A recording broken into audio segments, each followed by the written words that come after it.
it's cool to be able to connect the dots to, and I think it's adaptive behavior Mm, or an adaptive response as a kid, right? Whether it be, our nervous system, we don't know it, we don't understand it, and whatever comes out. Or do we hide, or do we freeze? What is it? And so I think the biggest learning in terms of little Joe is I always went to the shame part. And it's like, oh my gosh, I can't believe you did that. Even as looking at my inner child, and it's like, wait a second, he was so creative, and the way that he hid, quote unquote, was in giving. So mm, in my personal work, it's been that wrestling with what part of it is me in the giving, because I'm a giver, and which part of it is not me in terms of the giving to get. So when I give, and it could be bigly, or it's, I feel, is the other person thinking I want something? So it is the mind going crazy, but it's that I think it's just been a part of the process of accepting, little Joe as brilliant.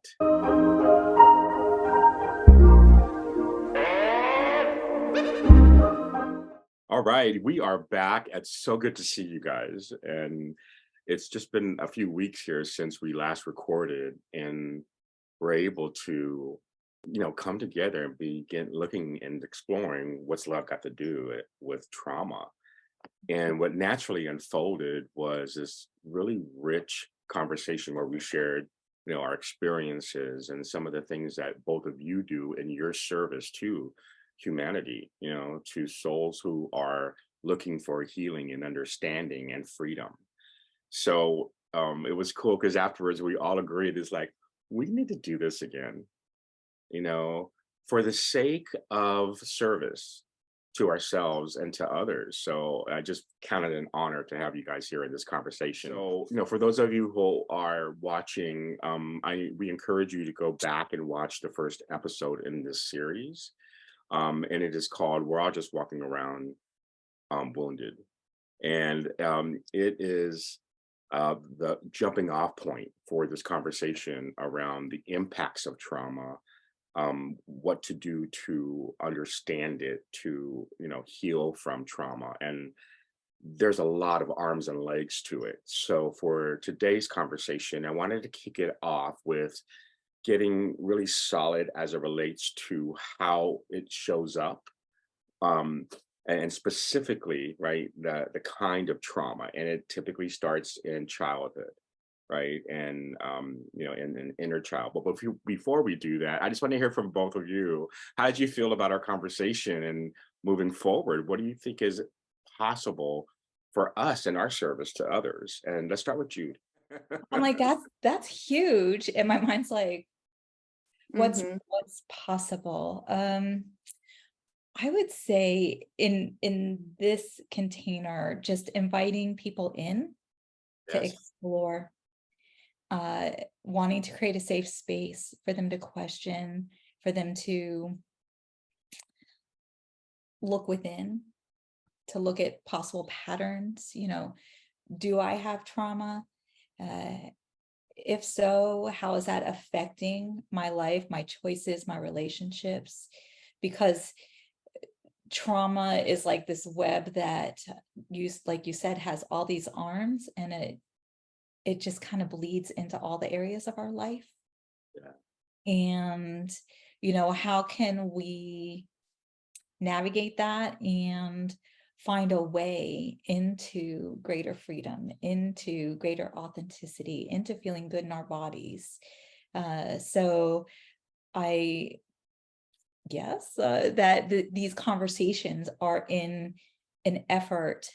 My intention would be that these conversations are in an effort in supporting people in that discovery, in a journey toward um, resolving. I like that word better than healing, only because my experience with trauma has been so lifelong, and I'm looking at it as like a marathon. That it's less than it used to be, um, but it's this ongoing process. of healing, this ongoing process of resolving and recovery. It's like being in recovery and in a recovery process. So, it is my intention to show up here and share my own journey and experiences with trauma and the things that I've learned along the way through pursuing understanding healing and understanding the human body and psyche and spirit, and hopefully being able to support others in their journey. And my real hope would be that it doesn't take as long as my journey has, because I'm sharing my wisdom, that they can move through it more quickly. Mm. Yeah, well said, Jude. So Tara, share your insights from our last conversation, and also similarly, what do you see what's possible in this container and in Yeah. this series where we get to really dig deep? Just like what Jude was saying too, is like the possibility question is huge. It's a big question. And it's also like, once we step into that place of curiosity of what's possible, everything becomes available to us. And so the big thing that came through from the last podcast was a bunch of curiosity came my way from people that are on my outside life. So obviously in my clinic, I get to explore this all the time, but people that I know in my regular life outside of the clinical practice were like, oh, well, I didn't know that what is this? And what do you mean by this? And I mean, these are people that I've actually shared a lot of deep personal history with, and was really fascinated to be like, oh, you're actually interested. Cause I just thought, a lot of people have a hard time exploring this topic. It's not very easy work.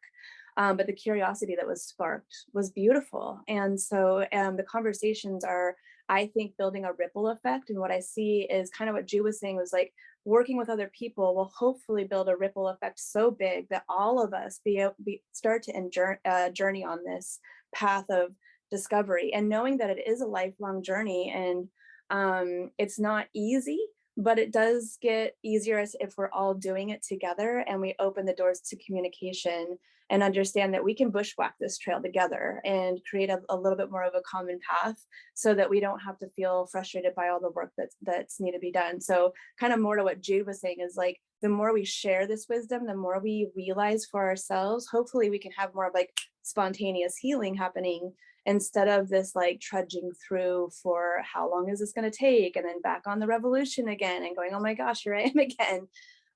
So it's been fascinating just seeing the response. People are curious. I think we're in a really ripe time where people are like, I'm done being here. I want to do something different. How do I do that? What do I do? Absolutely. And I believe it takes that inquiry, Yeah. that curiosity that Mhm. starts, the opening, and you can't really be pushed through it.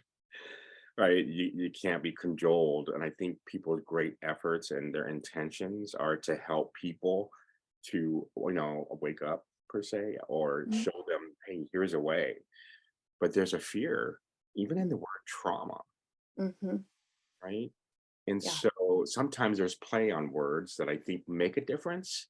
So for me, like from the corporate world, it was all about accountability, and I went to a seminar, I remember, and they say, well, it's actually holding people capable Mhm.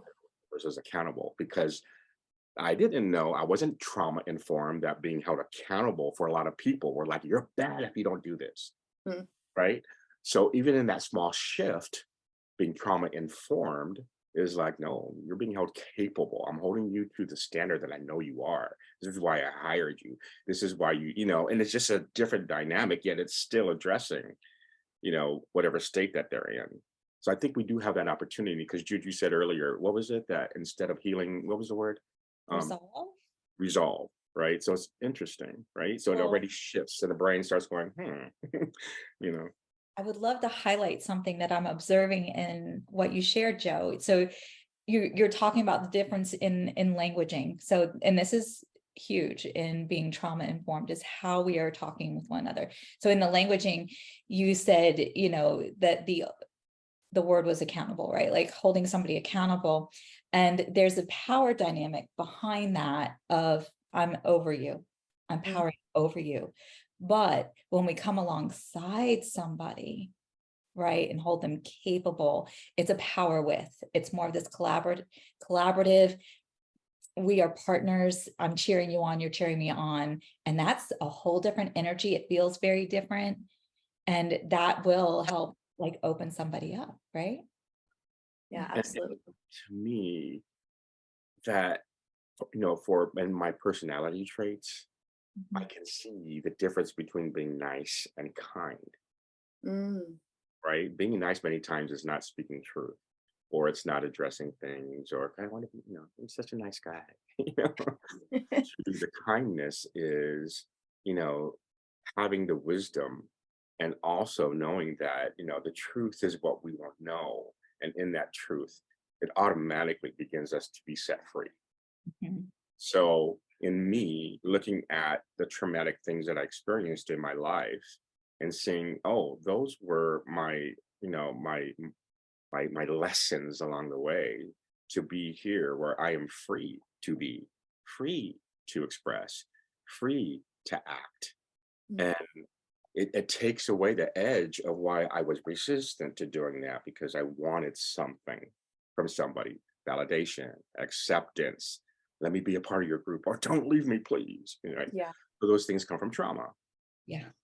and so it's cool to see that once in the journey, and we liken it to the journey home, the hero's journey. It is in the path to remembrance.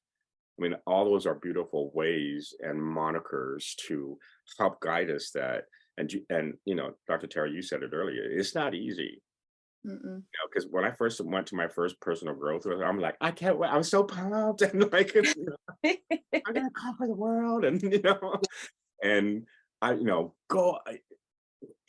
I didn't. If they would have told me that I was gonna be like, have my ass kicked, and Mm. like, Mhm. bring up things that I would never have said yes. Yeah. Right. Mhm. That's a good point actually too. And I think the big part you actually were speaking to too is actually don't leave me. Well, how do we hold each other in that so that we can make the path a little easier?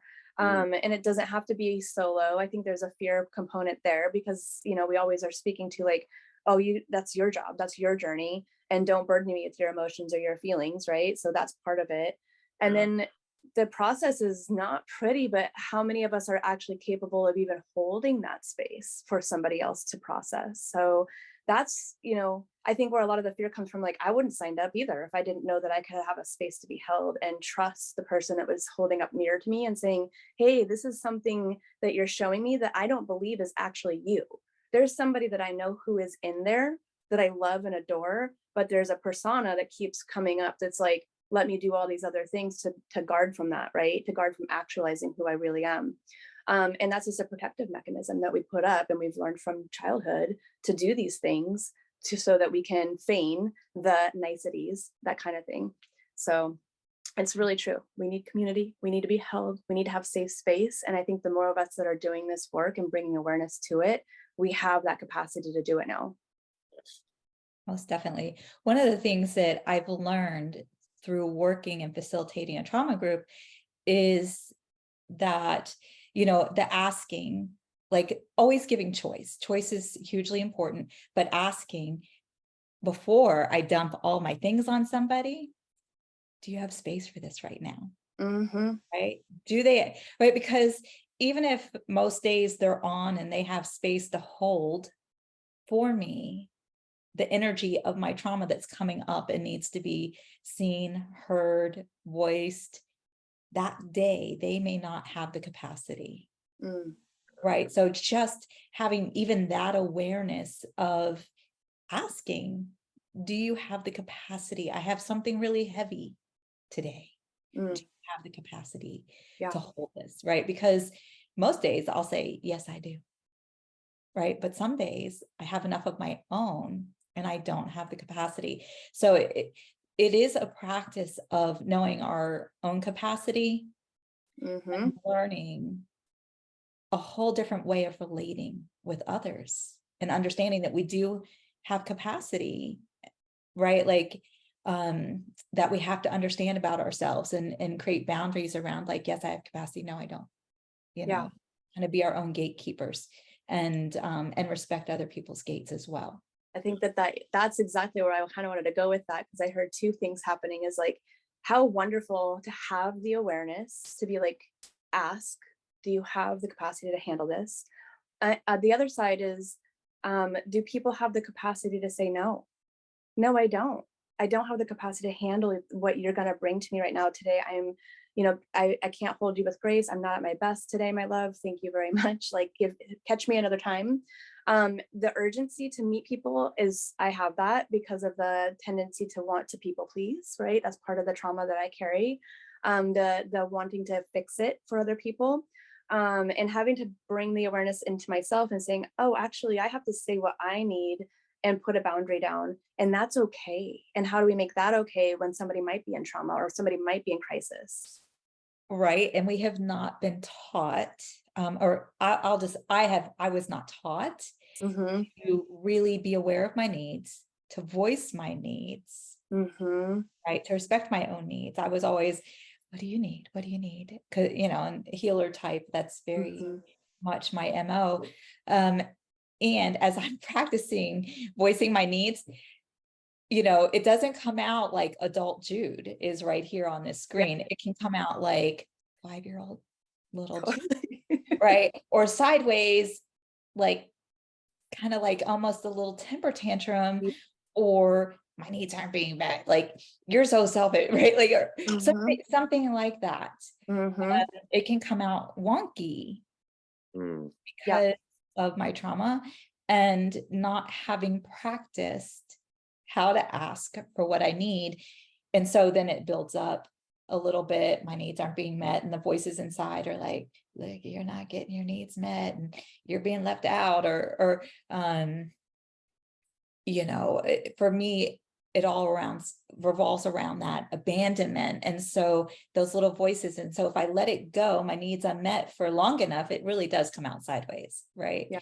And so I'm learning to really hone that awareness of when it first comes up and voice it like an adult. Yeah. Nice and calm. I could really Yeah. use a hug. I need some time alone. Mm. No, I can't hold space with you today, my love, like you said, Tara, and let it come out as I really want it to, from my heart center and not from my wounded inner child. What a Right. great, it's a trickle effect in terms of like having that awareness of your own trauma, what you carry, the tendency of what you would do in the subconscious to please, and then having that awareness and the strength and courage, because it's very vulnerable to say no Mm-hmm. when you have conditioning to say yes, but it is extremely kind and an act of love. And I like how you phrased it, Tara, was around, oh, I don't have space for you today, love, or my friend, or what have you. And it's just think if we were taught that, Yeah. and or even if we even expanded our awareness of that in the minute percentage, it's just like, wow, that is kindness and love for Mm-hmm. ourselves and for the other person. Yeah. So, these are newer ways in which to honor ourselves and others. But I think that's a big piece of it, is really cultivating a support system. Well, I don't want to veer off, so I'll just be quiet. Okay, you're gonna say something, Jude? Well, what you said about how vulnerable Yeah. it can be in that moment, it is very vulnerable, because the inner child, the wounded part of ourselves, right, is wanting the approval, needing that approval, which can really only come from us. Uh, in source, really connecting to our intrinsic worth and value, and knowing of Yeah. it. And yet in that moment, we feel very naked to ask what we want, Mm. very vulnerable, right? Because the possibilities that they'll say no, the possibilities that they'll reject, the possibilities they won't understand. The possibility is, if we say no, they're going to get angry and feel that we're rejecting them, right? And so it feels very much like walking on eggshells. And I have been thinking about vulnerability a lot since we last were together. And there's a Bible verse that a lot of people know. It talks about in Genesis, you know, that they were in the Garden of Eden, naked and not ashamed. And people always think of this kind of in a sensuous way. But I'm realizing the naked and not ashamed is really about being vulnerable and not experiencing, you know, shame, but just being able to be our authentic selves in front of each other, to be naked. And that does mean exposing that wounded part and not feeling shame for it, you know, and I have not really fully stepped into that. And I always have prized myself to be vulnerable and authentic. And I'm realizing some of the masks that I still am wearing and putting on. And so I'm challenging myself because I always feel like my woundedness is too much for people, and the reason why I feel like that is because it's often too much for me. Right. And so I know how big it is. And so I tone it down. And I put a smile on, and I usually don't share. So I'm going to tell myself here, because I usually don't share about my struggles until I have in the closet worked through it by myself. And then I can put it all through the filter of it's been resolved and I'm in a good place. And so they're not getting the raw of the pain, the heaviness of the pain that I went through. Right. So that vulnerability piece and in any of these things, it's very real to the wounded part of ourselves, and so scary. And you know, sometimes it could feel like death. Yeah. When the question comes up for me is, why did that happen? Like, where did that happen? At what point did this wound come to this, or this learning actually? And I do think what Joe said earlier was, you're kind of like relearning the awareness that you had prior. You're remembering, and that's the big term, I think, is remembering who you used to be. And I had this visual while you were speaking, Jude, was my daughter, when she was 3, she hit the no phase. No, I'm not doing what you say. No, I'm not doing the things that you tell me. No, no, no. I mean, she was in her power, and every other word was no if we were like to have her do something. And it was interesting because my reaction to that was like, how dare you? You're not respecting me. Like, all of these things come up inside of me. And then, you know, my husband, who's a preschool teacher for 20 years, he's like, no, this is a phase. This is what happens during this period of time, because they're trying to find their autonomy. They're trying to push the boundaries to see where they actually have the ability to say no. And what do? We train it out of them. We say, you're being disrespectful. How dare you? You're supposed to please me. You're supposed to do what I say, respect your elders, right? And so, of course, we've learned this pattern of, oh, we can't say no. Because if we wanted to keep people regulated around us and not watch them lose their crap, right? Lose themselves, we have to, like, you know, be passive and agreeable and nice. I like this word, nice. Be nice. Be nice. You need to be nice. I don't want to be nice. I want to throw a tantrum. And you said something about tantrums, and that is actually something that I invite people to do. I'm like, let's throw things, let's hit things, let's pound on drums, let's stomp our feet, let's sing, let's scream, let's do the things that get that catharsis to come through, where your inner child has a voice again. And I think meeting that inner child over and over, we're going to keep speaking to this inner child, but that little one that didn't get what she needed or he needed or they needed, I think it's really important that we speak to that, because that's who's really activated inside of us. That's who's really dysregulating us. It's that person inside that learned something that said, this doesn't feel aligned. This feels actually dysregulating, but I'm going to stuff it all down. I'm going to resolve it. I'm going to take care of it so that when I do show up, I'm not going to get a reaction from somebody else I'm going to have to manage and handle. So there's a lot of this kind of ingrained learning to keep ourselves small and to keep ourselves like people pleasing is the word, or the words, or fawn, or kind of feigning that idea of, we'll just be nice and we'll just be in this place of keeping the peace and resolving falsely, not actually completely. Okay, you guys, for there's just so much coming out right now. I mean, you guys are just viewing these golden nuggets. I'm like, okay, hold on. I need to speak slower, so let me do that so that you can clip me better, because I do that. I get a little bit ranty, and so I'm in my head a little Oh, too much. So let me calm down a little bit. Okay. no, I no, was So much to please say. don't. loving, No, please don't, because it is, that's what this is for, really. Mm, It is. Is allowing that, you know, people call it passion, or this isn't mm, inbred in you. yeah. And this is an avenue in to have that expressed. Okay. And Cool. so what Thank was you. happening is, as Jude was talking, I was like, oh my God, vulnerability. There's so much. I'm like, I know. and No, then it's you're well, talking and about your as child. I'm like, okay, Tara was this is talking, I want to go into talking a little bit about nervous system dysregulation. all right, you guys, this is great conversation, and it's sparking some things in me that I think we can park with for a tad. And I'd like to talk about inner child. And we talked about it in our last conversation, and it's already come up today.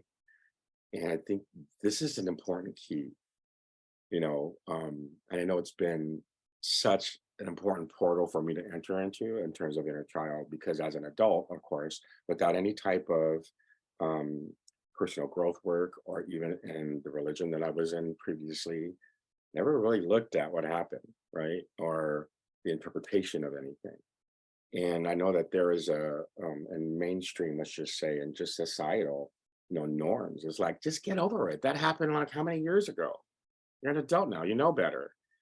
And that's why I want to park, is because we are that same child, Mhm.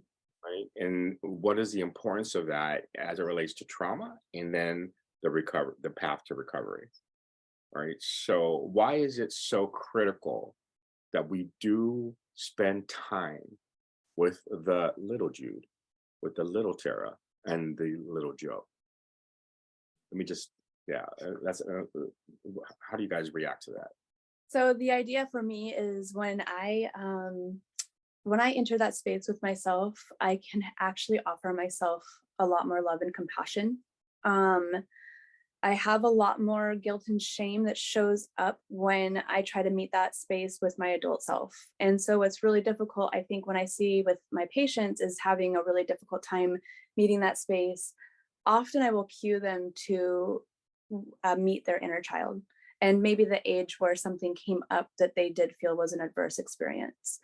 Having a child of my own, a daughter of my own, fast forwarded this healing like exponentially. It was huge because I could see her emulate the things, and then I could see myself as my mother doing the very things that I was like, oh, that's where that came from for my inner child. Okay. Nobody's trying to do anything wrong here. We're all doing the best we can. And I think that's another place we have to meet too, is not actually shifting blame, but actually taking our power back and getting responsibility for our own selves. So stepping into that guardianship of our own inner child and not letting it be anybody else's responsibility.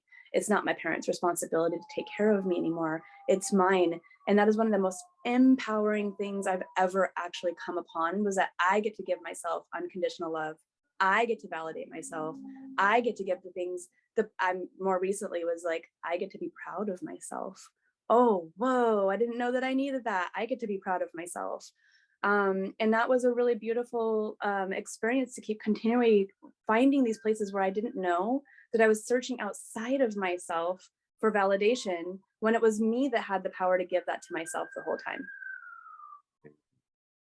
Yeah, yes. So what I thought about when you were asking that, Joe, was the development of a child. Our nervous system is one of the earliest parts that we develop, and it really innervates our whole bodily system. And so a child, when they're born, they go through all these stages, and the first 7 years, we are like in a hypnotic state where we're very suggestible. And so everything that we're receiving during that time, it's like a computer program, and it gets programmed in. The brain experience is the architect of the brain, Dr. Paul Sunderland says. And so those experiences are the basis with what we are acting out of today. That's why understanding what happened to us as a child is so important. And a lot of times our memories before that shift of brain state, when between like 5 and 7, 6 and 7, they're less because of that shift. And so it takes a little bit of work, and allowing the unconscious to become conscious, allowing those memories to come up. That's one of the reasons why I like EFT. Because my trauma is so early, I don't remember. But when I'm tapping, it allows it to come up. The feeling that I felt then will come up. It's not so much a memory as it is the bodily sensation and feelings. And so doing that work has been hugely important for me to even connect with that infant, right? That's when my trauma happened. And so, and understanding, because I think we can believe that what happens to infants and young children, they just get over it. It doesn't affect them and go on throughout their life. And yet it's recorded in here, and it is our default program. So shining the light in and connecting with our younger self is so helpful. And I love the things that Tara was talking about, because it really brings us self-compassion in, because we are compassionate toward children. So we can be hard on ourselves, but when we start connecting with that little child and we start realizing, oh, a little child shouldn't have had to carry so much responsibility, perhaps, or a little child is meant to feel like they belong in their family. A little child, right? And so we begin to have all this compassion for ourselves that we're lacking. And I think I ended last time, like we get their hand and we start walking them through, we're really healing that part of ourselves, that person. And what's beautiful in my experience is that once I begin resolving a moment that happened in the past, because now I can bring my adult perspective in and hold myself, right? And remind myself, I have all the tools now, right? To meet you there in that. What would you have wanted to say, right? And I can either journal it. There's all sorts of ways for me to be able to voice that, begin to resolve it. So look at it from my adult perspective now, and to calm and heal that piece of myself. And the beautiful part of that is that then it shifts my perspective, right? Because for me, I never felt a part of my family. I felt like this outsider watching everything. So now I can go, I was a part. They loved me. I did belong. And so it has this interesting ripple effect into the past of healing the past. Yeah. And it's affecting my today, and it's going to affect my tomorrow, because now I'm more whole and I'm integrating these pieces into myself. And so honestly, I haven't found anything as powerful as connecting with my younger self in my healing. And I was always, I went through church, I did all these, spiritual healings and all this out here. And it has really been going within and learning to love that little girl and say, we're going to walk out of this together. Like we're walking this journey. It's been the most freeing. And what did you learn the most about yourself in doing inner child work, and going through that process of what you just described, and then coming, through a point of understanding, or I love that term, inner standing, right? What was it that you learned the most in doing that work? What I learned, I would say it's 3 things. My innate value and worth of who I am, just because I'm here and existing. And at our core, I believe we all are, is love and divine. I learned that the only person abandoning me was me, Mhm. truly, and not to do it ever again. And I learned that here is home and how to love myself. Those three things. Wow. They're huge. Yeah, that is huge. What and to really feed off that energy, Mhm. in those lessons as we look back, Tara, what comes to mind for you, like in your inner child work, right? What are some of those beautiful things that submerged, out of like, wow, all that was meant for me. Mhm. So what are You those know, things? I could speak to it like in a lovely way at this point, kind of like what Ju was saying, like all this calming and kind of like we call it this yin energy in the Chinese medicine philosophy or the Eastern philosophy of like embracing yin, because there was so much fire inside of me and I didn't know why I was so angry. I was called a brat often. I had a lot of like spiciness, just like very just kind of like I'm very quick-witted, and so it was like just being spicy like all the time. And I was like, why am I so frustrated and angry so quickly, so fast, just to be like meh, meh, meh, meh, like right back at people. And I took an exploration of like, well, where did I get really frustrated? And it was actually like being uh what Mary Louise Hay says is breathless antagonism, and that's where a lot of eczema can come from too. She says that the emotion associated with that is you're just exasperated by being antagonized all the time. And I didn't know that I was being antagonized. Like there was all this energy around me as an inner child, and I had to meet that and understand what healthy anger looked like. I get to be mad. I get to be fiery. I get to be spicy, but how do I do that in a healthy way that doesn't actually project that stuff on other people? Especially when they're not responsible necessarily, or do it in a healthy, kind way where I can be like, that's not okay with me, and put down a boundary. And it's still work for me to do that because it's almost, you get kind of, I would say, almost addicted to this chemical high of being um, condescending, like fiery towards somebody and like being like quick-witted. I can cut somebody down really quick. And I learned this like really kind of this way of being as a protective mechanism.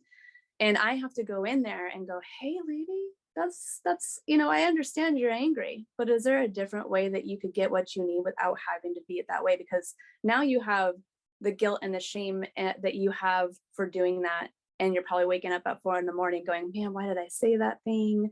Ugh. And it actually came out the other day. I have like a little story.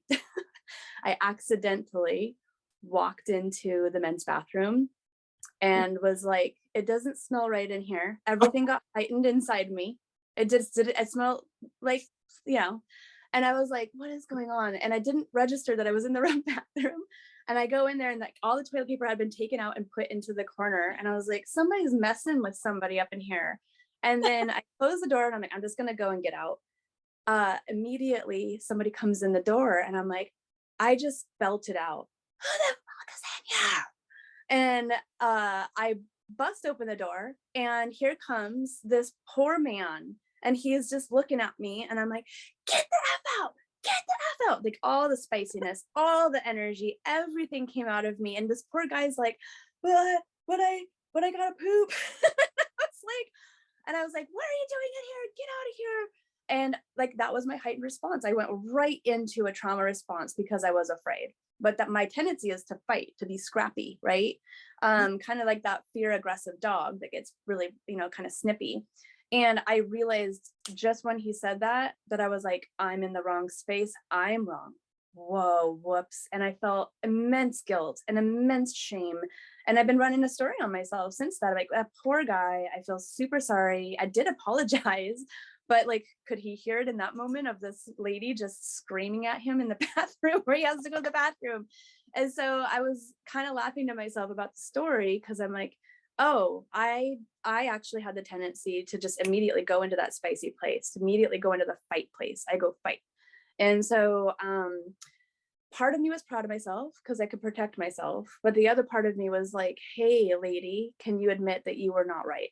can you admit that you might have had it wrong in this particular situation? And what do you need to do to calm down? I was shaking afterwards. My nervous system was on fire. And I went and sat in my friend's car. We were going to go for a hike, and I had to do some breathing, and I had to sit there and go, oh, that was intense. Like, what was I doing? And why was I not even conscious of walking into some place that might have caused that too? And so there was a few things that I needed to do to kind of get my nervous system to calm back down. Breathing is my go-to. It does quickly, now that I've practiced enough, bring me back down to a sense of awareness. Part of me wanted to go bring that man some toilet paper because I knew there was none left. I felt really terrible though for a while afterwards, because I was like, eh. And then I felt myself trying to justify it. Well, this is what women have to deal with, and that's why we're so afraid all the time. And so all of these different responses came up that had me gain some awareness about, oh, I'm trying to protect that space inside of me that got aggravated, right? So anyway, that's a side story. I just thought I'd put that in there, but it's really fascinating to me to watch yourself in these scenarios, gain the awareness of how you might react in a situation where you feel threatened and you feel afraid, and you might have the tendency to fight. Your nervous system might have been like to fight. Well, mine was the antagonism. So my tendency is fight. The tendency might also to be to freeze. So deer in headlights, I'm not really here. Hide, kind of pretend to hide almost inside of yourself and lock down your body. And most of the time we're locking down in our body so that we can brace for impact, basically. So if we're out in the wild, if we had to fight something or if we had to run from something, our nervous system tells us to just clamp down in our body. Well, we get stuck there, and that pattern continues, and then it continues to repeat and repeat. So a lot of it was trying to like, oh, I gotta shake this out, right? Gotta feel this out. There's also the fawn response, and fawn is more like that people pleasing, like, let me make it better, let me fix it, let me see if I can actually do something to make it all better. Like, I wanted to go back and like bring that man toilet paper, that kind of thing. So it's a funny thing how we react. And if you can see the tendencies that you might have to try to just like, make it better, or try to do something that like, oh, let me pretend like I'm not here, or just fight in that energy, and notice the energy in your body. If we can notice the energy that's active in our body, that is that inner child that learned those things from base brain stuff. It's just an activation in the nervous system. It doesn't even have to be a memory. Like, you don't have to remember anything for that to become active. And that can become active at any point when you might be even like re-traumatized in a scenario, or you might have a reactivation of the nervous system. What's really interesting is sometimes memories come through that, like, whoa, what just happened? And a trigger happened, kind of like what Jude was just talking about. And so I think that that's the thing too, is to acknowledge when you do meet this space, or when you do notice yourself in patterns, other things might come up that might make you feel like, oh my gosh, there's so much here than I ever even knew. And how do I meet that space? And then that's the time where the work is calling you in to be done. The shadow is calling you in to say, it's time to meet us here. Let's do this work. And that's where we have to hold that inner child space and say, this became active at a place where I didn't necessarily know what to do with that energy. Now I have the wisdom. Now I have the tools. Maybe we don't yet. And how do we meet that space? Okay, I'm a full grown adult and I'm still acting out, like throwing tantrums all over the place. Actually, I do think that most of us are like kind of toddlers throwing tantrums all over the place. How do we meet that space again and go, okay, I can do it differently this time. I can actually meet myself in this space and do it differently. And it's a hard question, because it's going to keep coming up. And that's why it's a life's journey. That's why it's a lifetime of work. Yes. Yeah, thank you for that very vivid and real example. I mean, it's cool to be able to connect the dots to, and I think it's adaptive behavior or an adaptive response as a kid, right? Whether it be, our nervous system, we don't know it, we don't understand it, and whatever comes out, comes out. Or do we hide, or do we freeze? What is it? And so I think the biggest learning in terms of little Joe is I always went to the shame part, and it's like, oh my gosh, I can't believe you did that.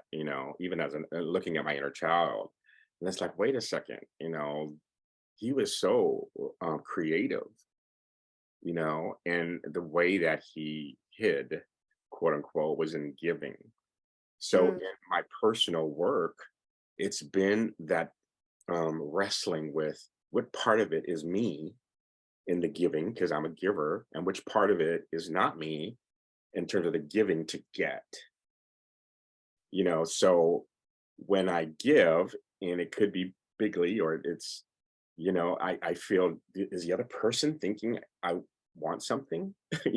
So it is the mind going crazy, but it's that, I think it's just been a part of the process of accepting, little Joe as brilliant and mm, not judging.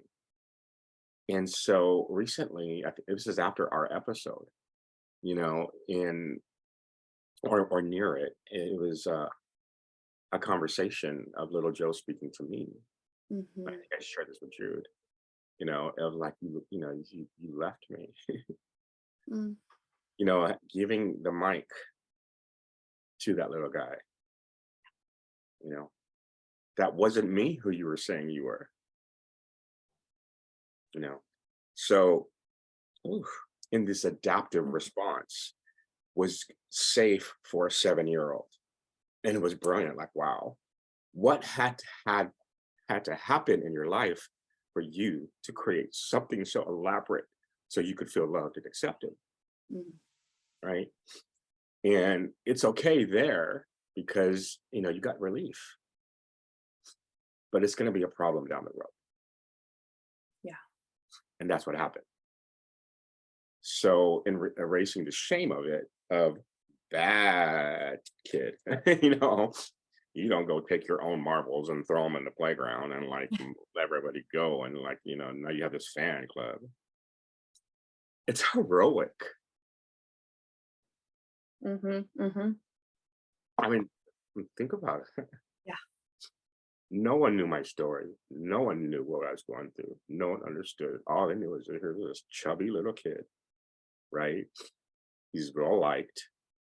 And now he has just created this persona of what a nice guy, right? Mm. I'm not nice, I'm kind. Now you know the diff.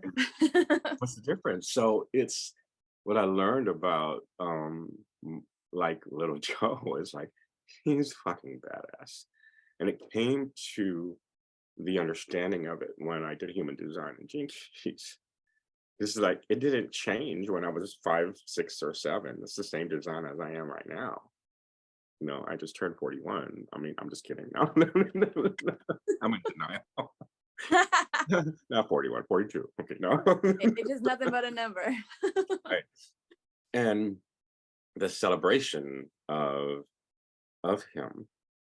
And so how ironic that God would bring me back to a place in my childhood. When that happened in the marbles, it was in this room that I'm living in right now. I had Mm, just my sister ran away from home when she was younger. I adapted her room, and I'll never forget preparing that freaking tube socks with marbles in this room that I'm in. And so I see the relationships and family and how I responded there. And you talk about trauma response. I froze, and now I see something that comes, and I'm automatically I'm like on high alert, and it's like, and now I'm modifying that because it's coming in like a no, you can. I mean, almost a protective part, and I do need to be mindful because it is interesting to see, is this a part of this healing per se, or resolve in standing up for myself and just being aware, how is that coming off, but it's an interesting dynamic, what as it relates to inner child and the power, what happens when we say we are our inner child, right? Other thoughts about inner child work and the criticality of it in healing and resolving trauma, right? And then moving into this area of vulnerability to really address those things. What other thoughts come to mind, you guys? I'm curious as to your process of catharsis of the Like, did you feel relieved by offering that compassion and also like rewarding him from your perspective of like, whoa, you're crafty. You said creative, which is actually one of the healing centers that we can get into our inner child and actually work from, so that we can do that healing work, energy centers from the chakral system. So I'm wondering, like, what was that process like for you when you finally gave him like kudos, you know, for like creating this amazing tendency to be able to do this kind of thing? Yeah, it really came to me when, I see those remnants of being, and not even thinking about posting something, like, let's just say on social media, where I think it's funny, and I think underlying though, it's like, oh, I want attention with this. A lot of Hmm. people to like this and see it. It's not bad, but I think about it. I'm like, why did I post that? It's a cool relationship with myself, no judgment, but that idea of just accepting I'm fun. And that fun part of me, I'm gonna let him come out even more. And Yeah. then, so in terms of that process to meet him and to, really see him is really looking at myself, of course. Right. And when I had that experience, a little Joe speaking to me, like wise, I've been through it all, know things, I da da da da person saying, You left me, you know, and like he didn't honor me. You said things about me that were not true. And it's like, oh man, all right, thank you, and so that's fucking vulnerable. Mm. Do we have the courage? And do we take on brave and put it on very proudly to say, yes, show me those things that I don't want to see. Make them come alive so I can feel it. Mm. I've made a decision and a choice to take off all the personas, to take off all of them and release the meaning of what I gave these things in my life. I am now a truth seeker. And I realize that in that decision, it automatically takes me to a point of release and letting go of Mhm. all the things that I held on to so well to make sure I was okay. And part of my story was still alive and well. And I'm going to show these parts of me that seem evolved and like, oh my God, he's just another layer of hiding. It's not shameful though. It's just I'm looking at this human experience and tying it into my own evolution and going, oh my gosh, I still see the same patterns. And so when Jude, you were talking about the spiral of growth, I'm like, I get it. You come back like I dealt with this like last year. What? Yeah, Right. the And repetition. so Hmm. in that idea of like, how do I um alchemize? Right, and without the judgment, and I love what you're saying, we're gonna in the next other episodes we're doing around the regulating of our nervous systems and what tools do we use to like stop this, right? So for me, you guys, it's been um opening up just to acceptance and then really looking at myself in all my glory and I never looked at my shadow more endearing than I have. Mm. Because you really Mm. can't find yourself unless you enter in there. You're the illumination of it. Yes. Hmm. Exactly. So I don't know if I asked your question, but that's what came out. You did. I think That's you did, beautiful. because I was really looking for the meat. You gave like such a beautiful explanation as to like what is required and what comes through. There's still tears, there's still pain there, there's still discomfort, but we get to meet that with compassion and love and understanding. And it's such a different thing than holding all of that in and hiding. And that is the dark night of the soul. It's like I have to have an ego death. I have to have a death of who I built so that Mm, I can actually actualize who I really am. And that is the beauty of it. Actually, it's tingly because it's like you were just giving me all sorts of nervous system tingles that I get to the glimmers. They call those the glimmers, where you're like, whoa, you're saying it so clearly because you went through it. Now you have words. It's not ineffable anymore. It's this place where you can meet yourself over and over and over again, and you know you're safe. And I think creating that sense of safety is paramount. It's the foundation, so that you know you can enter this space and that you're going to be okay this time because you got your back. You're the light. Totally. And I can see, the fruit of, the healing work. Yeah. Very, very powerful. In it, yeah, I was to say, in it, you answered your own question about alchemizing or transmuting, Yeah. because you've gone through that cycle, or that pattern, that part of the spiral of growth. You've templated a pattern of healing. Well right. said. And so now you can repeat it, you can go back in, and each time you do, you are alchemizing and changing, right? And so it's fairly beautiful. Yeah. So, but this would be a cool point of transition, talking about the power of, and almost a requirement of, vulnerability, as it relates to looking at trauma, and not even just looking at it, but of course, saying yes to, I want to know more about this. I want, because my hope, you guys, is that, there are going to be people who are in, the same communities that we are, who tend to look and search for topics that, are along, that really align with their own walks. And my goal, to say the goal, I guess a dream, is to really expand that to people who wouldn't enter into even thinking about inner child or trauma, but not trauma. Mhm. See three individuals who, have, used it. I mean, our wounds have become our work. Yeah. And service to. So it's just beautiful. I mean, we wouldn't be able to help to expand consciousness without these experiences in our lives, right?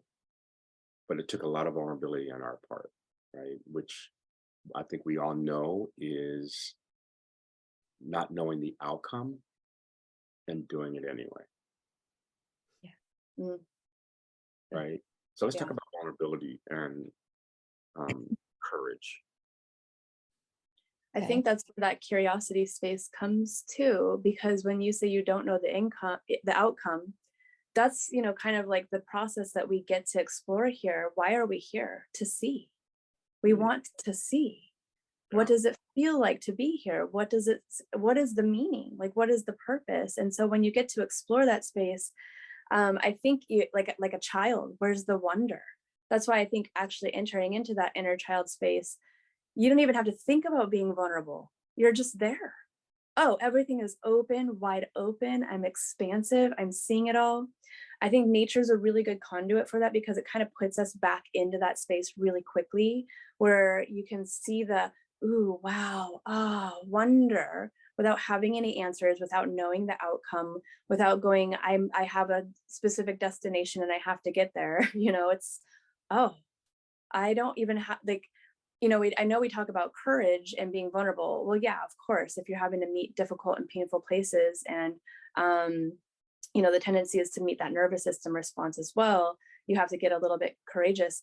But I think actually an easier path for a lot of people, not even to constantly meet the memory or the dysregulation, but to meet the wonder and the awe and the childlike experience of, well, what does it look like to play? And getting into your creative, getting into the spaces where you're actually, oh, I would like to paint or draw or sing or write or do some of those things, so that you have this expression that you might not even know is in there. A lot of people say they're not creative. There's Julia Cameron, who wrote The Artist's Way, says, and I think she actually just quoted it from somebody else, so I'll have to get the original quote.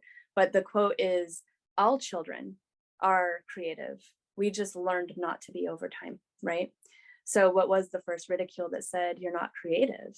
Because all children are creative. I mean, bar none. Like, every single child has some way of creative process. And we do too. And I think even acknowledging where you are creative, it might not look like artist, like healing arts is my way to be creative, right? Because we're imaginative and creative in that space. And so you building relationships and giving other people a voice is your creative, like you're getting into your creative on a regular basis, you know? And Jude's doing her healing work with her people. That is a creative space that we're interacting with all the time. But do we look at it that way because of the way that it's been labeled? Not necessarily. But that's the first thing I would say is like, if you're having a hard time getting courageous to be vulnerable, maybe stepping into the awe and wonder and more of the creative space so that it doesn't feel like a challenge and it feels more like an opening. Yeah, Yeah. that's wow. What a great antidote, to experience vulnerability at a place where, not that it's more palatable, but it's a cool example, especially for an artist who doesn't know what the outcome is. They're just they're feeling into their expression, whether it be a painting or a song or any way that it is expressed. So I love that. That's just beautiful.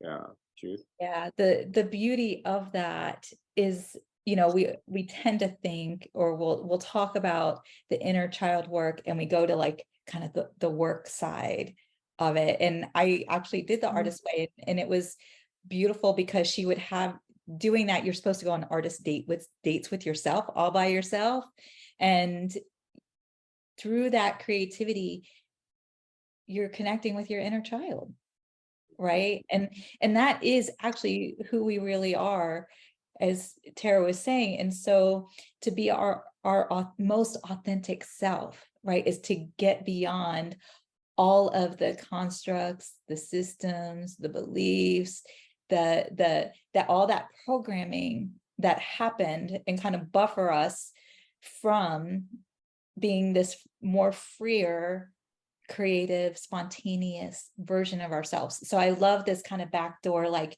go playful to connect with your inner child. Mhm.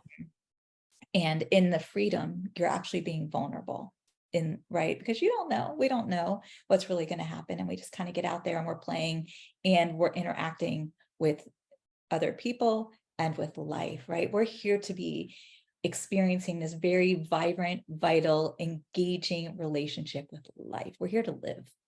And so I love that. And then I'm going to go into my own personal take on vulnerability and trauma. I do believe that our bodies will guide us into knowing when we're ready. Mhm. Right.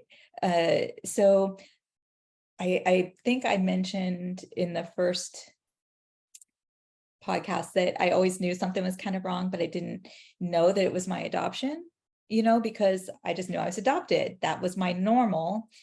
And so I had been doing the work and kind of on my own healing journey. Spirituality was a big part of that. And then I became a massage therapist and started learning about the body and the nervous system and reading books on trauma. And I did not believe that I had trauma.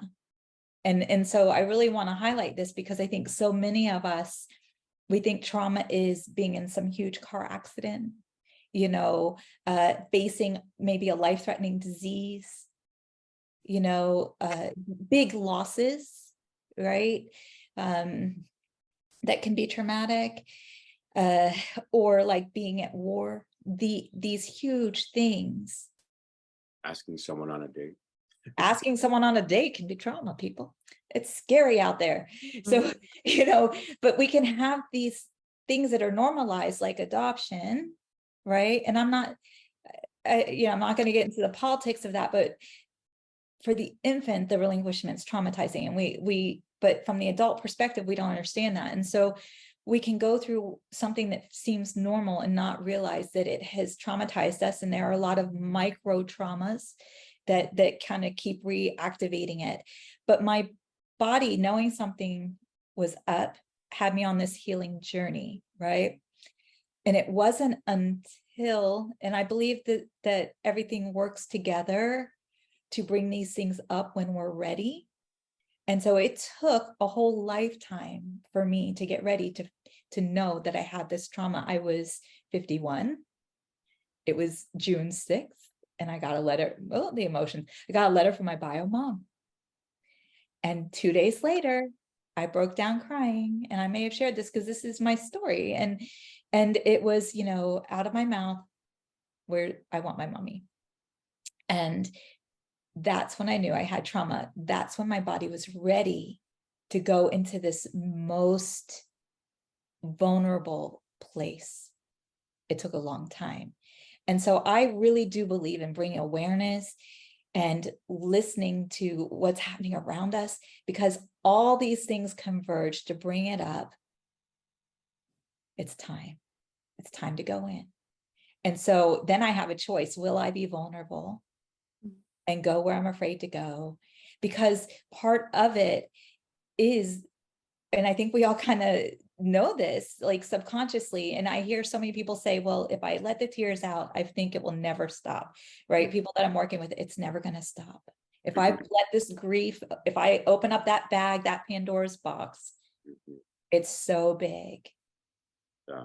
That and I'll never stop crying. I'm never going to stop feeling, whatever it may be. So there's this fear part, right? And that's where the courage comes in.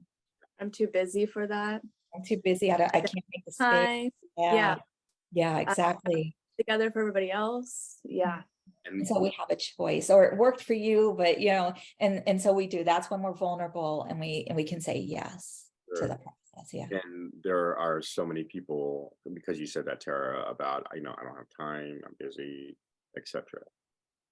Those are the exact things that are the connectors to trauma, is this busyness and this it's just so interesting to see how they're intricately all connected. Yeah. And it's people don't wake up who are traveling the world, have a good amount of money in the bank, can pretty much go to any store they want to. They're not filthy rich, but life is good. Their bodies are toned, and they're having success. You think they're gonna look for trauma and how to heal it? No. You think they're gonna look at their inner child? Mm-mm. So that is why it's like the entry point many times is what happens when all those facades start to fade away. And in every walk of life, it happens at different stages and different times. I start to see the trauma that I carry come into those spaces where I think I can be a help to these people. And because I want so desperately to be a part of their lives and them to see my value, I will interject, and I will offer advice unsolicited. And though it is pretty good advice and great questions, if they ain't ready, you are now the devil. Right? Yeah. It's true. Like, Yes. hey, keep your Yeah. little psycho stuff to yourself. And we don't need to be awakened. I'm awake. Look at my life and look at yours. Mm-hmm. And so now the value of where I am in life has to do with the appearance of. I live that life. Hello. So the vulnerability in that is the idea of being the narrator in your own story that you didn't necessarily get to write, but you did. Right? It's and narrating it along the way without judgment, but this beautiful story of evolution and healing and the discovery of love, and then forgiveness, and then purpose. And it's what? And we don't know when that's going to happen. So a big part of my waking up this past year has been, just because I can help someone doesn't mean that I should. So in my design, right, that I'm to teach people to look at things in a different way. Right? And that could be just sharing my story. It could be anything. It doesn't mean go knocking on people's door and say, I can fix you. Yeah. Come spend some time with me. I'll get you in tears in about 10 minutes. Because I'm telling on the shadow. It's you so sneaky, little Joe. Not little. Oh, I have to have a name for that. But it's fun to see, wow, how things can get so distorted and in it. and not having shame that you want to help somebody, but just know, no, you get to rest in being fully Joseph, Mm, right? Where's the fun in your life, Joseph? mhm, Where's the exploration? mm. For all those things, and as I'm rediscovering those things and not hustling and having to like do, I'm just like, okay, it is all starting to really form back into this place of wholeness, of acceptance, of like, this is my amazing life, right?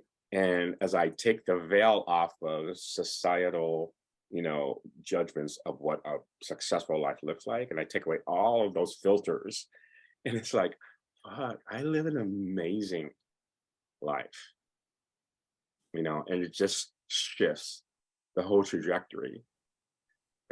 Until I transition out of here, shit, it's like, mm-mm. Mhm. and so part of that is this lab, right? Exploring. If I bring people on who have moved me in my life, they're gonna move other people, Yeah. right? And this is not about status or vanity metrics or anything to that nature. So right now, spirit, whoever's supposed to hear this, thank you for allowing them to hear it and see it. It's none of our business. That's where we Yeah. get to. So vulnerability, in that idea, like, many people think about Brene, of course, in the vulnerability work. She's really brought it to the forefront. And then Tara, you were even sharing some cool different aspects of vulnerability. But the more that we practice it, the more it becomes and starts to chip away at all these protectors that we've had, because we have been made for connection. Yeah. And the only way we can connect, you guys, Mm. if it's heart to heart, how can you be fucking vulnerable if you can't get to that space and the permission, right? And so we get to experience that part, like in with Adam and Eve, as you were speaking, the non-shame. It's just like it's kind of like that walking meditation that Byron Katie does, which is you're going to go out into the grounds in our home and you're going to see things, but you see a tree, but you don't know it's a tree. Nothing has a label or a name, and you're going to experience it for its wonder, right? So as you go out and you go, that's so beautiful.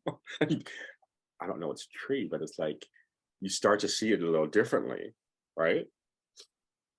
That's what happened with Adam and Eve. They didn't no reference that this is shameful. It's like no, right? And so that's why we get to unlearn. Mm. That's why we get to, take a look back and then have gratitude for this life. To say, wow, my journey to remembrance has been badass. It's like, yeah, anyhow, I'm starting to ramble, but it's just been my, own revelation of sorts, right? I So feel just so excited. I can't even hold myself back because we hit on connection. And it's like, that's it. That's it right there. We are longing for connection. We're made for connection. And here we have like all these things, right? These masks, like what we'll call our filters, right? And because we develop these coping mechanisms, right, to protect ourselves. That's that survival mode that everybody's in. And so we're in this and we're wearing all these masks and we're trying to connect and have real connection. But how real can it be? And how close can we feel when we have all these layers, right, between us? And so in the being vulnerable and peeling back the onion layers, we're finding deeper, more genuine, life-giving connections, and it's funny, the thing that we're longing for, we kind of work against, and now we're learning how to peel the layers back and get back to what we're really made for, and how to be with each other and relate with each other and it really comes from that heart space of love, because when we get compassionate with ourselves, it's really hard for us or it becomes more difficult for us to other people, right? Oh, that's them, those, this or that. And we begin to have compassion. We begin to able, something happened there, just like with me. And we begin to belong to each other. We begin to understand our interconnectedness. We begin to connect at a real different level. And I'm very excited for that trajectory with all the trauma work that's coming and understanding of trauma that's coming forth right now. And that's why we're all awakening. It's all, coming together, and it's putting humanity on a completely different trajectory. So. And it might not look like everybody doing that work, right? And that's where I think, again, another place where we have to meet that, like, holding them capable. They're there, they have the capability, but we can't force them. And kind of like what you were saying, Joe, I think it's really important to know when it's appropriate to just plant a seed. And so let their garden grow, let them tend their garden. And it can be really frustrating. Like, I can't even tell you how many times where I'm like, if they would just do the work, I could have a better relationship with them and we would be healing and everything would be better. You know what I mean? Yes. But it's like, wait, that's a mirror for me to be compassionate and understanding to where I need to do work. That's so good. So it is, because we do think it's like, well, wait, there's so much blame in our society, and it's emulated by our authority figures and all that kind of stuff, where it's to shift the blame, point fingers, but that is actually a fractionation inside of ourselves, and that's a narrative being perpetuated so that we can keep the polarization going. And really what we need to understand is that we all do need to hold ourselves in that idea of remembrance, remember who we are. And one of my questions actually to my patients is, what would our world look like without guilt and shame as motivators? How do we enter that space? There's like a tribal society, and I don't know which one, maybe you guys can remind me if you've heard this before, but instead of guilt and shame, you're given a song when you're born. And if you do something out of character to the culture that you're in, to the tribal society that you're in, the whole tribe sits around you and sings your song to help you remember who you are. Remember who you are. Remember who you are. And I think that if we had more of that kind of a model where we just held space for each other and said love and compassion, because remember who you really are and that you belong here and that we need connection and we need community. And that's how we hold each other responsible, capable. I like the capable thing much better than responsible. I think that that's where we step into a more powerful society, and then we're unbreakable at that point. We're not fractionated at that point. We're not separate. We remember our oneness. Yeah. I have not heard that story, of that culture, and what a beautiful gift they are, giving their lineage, right? And the world. That's powerful. Yeah. This has been such a rich conversation again. And we're going to continue to just allow this to continue to unfold over the next few episodes and podcasts that we're going to do. Thank you both again for saying yes, to coming on to explore, to serve, and to discover, and to it's an honor. It really is an honor. Absolutely. For those of you who are watching today, drop a comment, anything that you'd like us to speak about, and we'll explore it and speak about it. I think the things that, others may not want to look at, we probably have looked at it ourselves. We're all connected. And there's just no doubt about that. So one last word, you guys, before we say goodbye for this episode. Jude or Tara, any last words you'd like to say? I just want to say thank you for the opportunity to explore this difficult topic, but it can actually be brought with love and light and joy. And we don't have to have it be a hindrance to us anymore. We can actually move through this. So thank you for the opportunity to plant seeds and to grow. Absolutely. Ditto. That was great. Ditto. Thank you, Joe. Thank you. I love it. Okay. You guys, we would love to have you to subscribe, love us, and put notification, because the notification bell on. I'm not going to do that part. It sounds so icky. I know. Sorry. Oh no. Yeah. Okay. You know Thank what to do if you like this. Right. Right. All right. So what we didn't do today was ask the question, what's love got to do with it? Mm, I think that it's okay.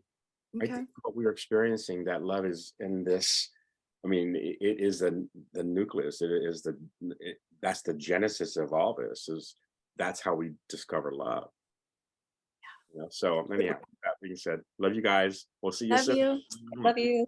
All right.